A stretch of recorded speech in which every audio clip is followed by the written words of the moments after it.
When the world was swallowed by blackout curtains and the night sky hummed with the threat of bombers, people weren't just bracing for explosions, they were bracing for the cold.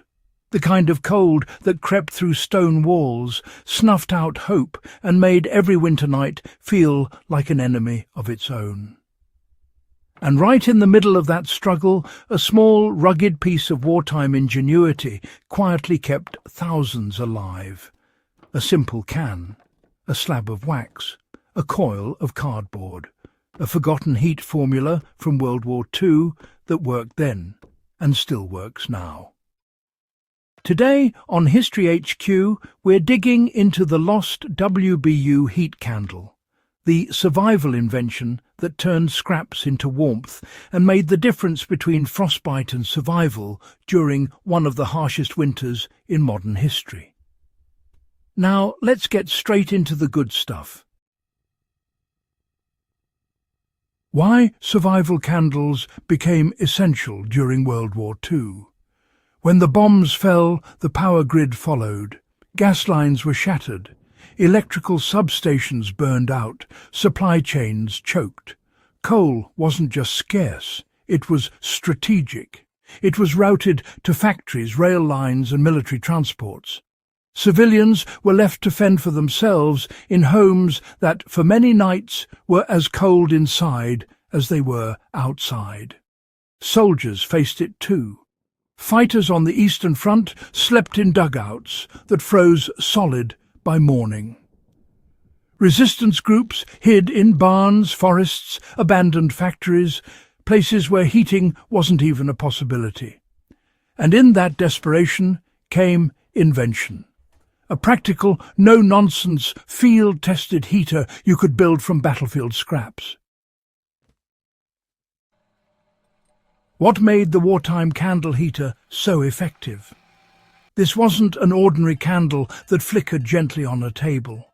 This was a compact heating system built with wartime logic.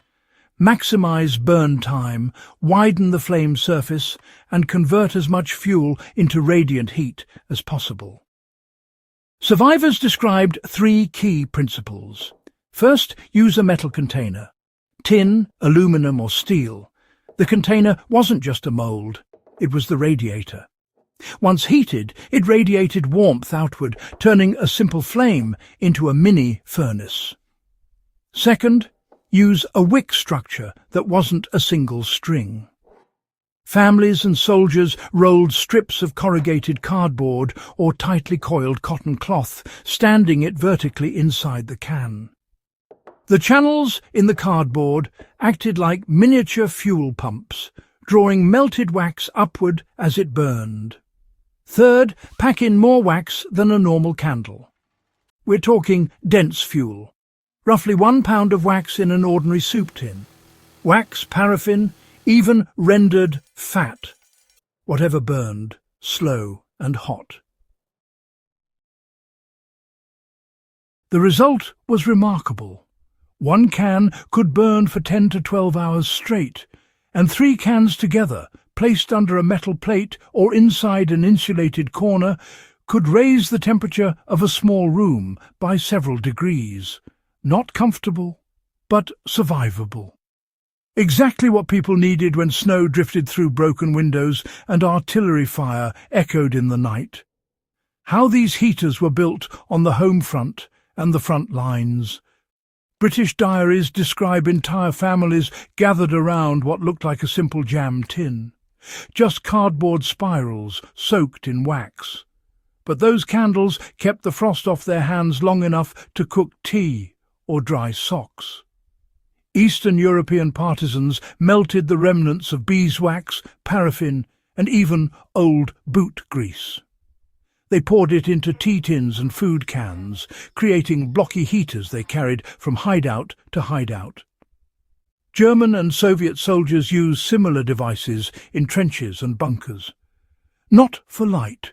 Light was dangerous.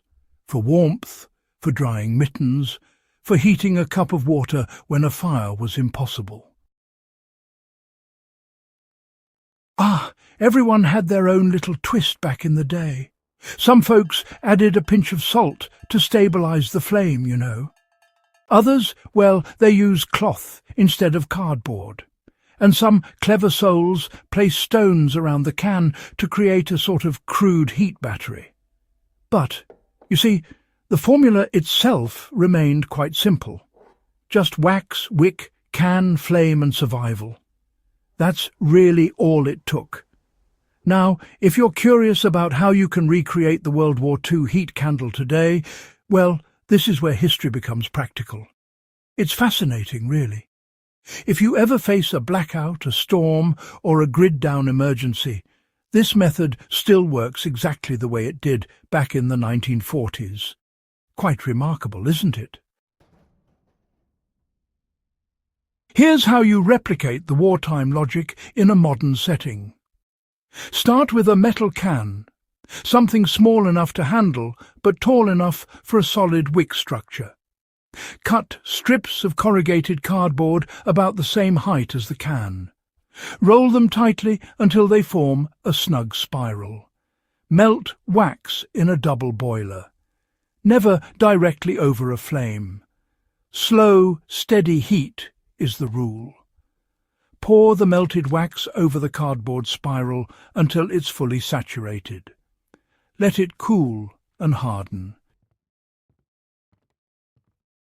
Once lit, the flame will spread across the top edges, drawing fuel upward and creating that steady, broad flame surface that produces actual warmth, not just flickering light. For a more powerful setup, group 3 candles together under a ceramic pot or metal plate. In about 30 minutes, the surrounding air noticeably warms. The same physics that saved families in bomb shelters will kick in immediately. Just one warning. The same manuals that taught people how to build these candles also warned them about ventilation. Back then, carbon monoxide was a killer. Today, it still is. Use common sense, use airflow, use caution.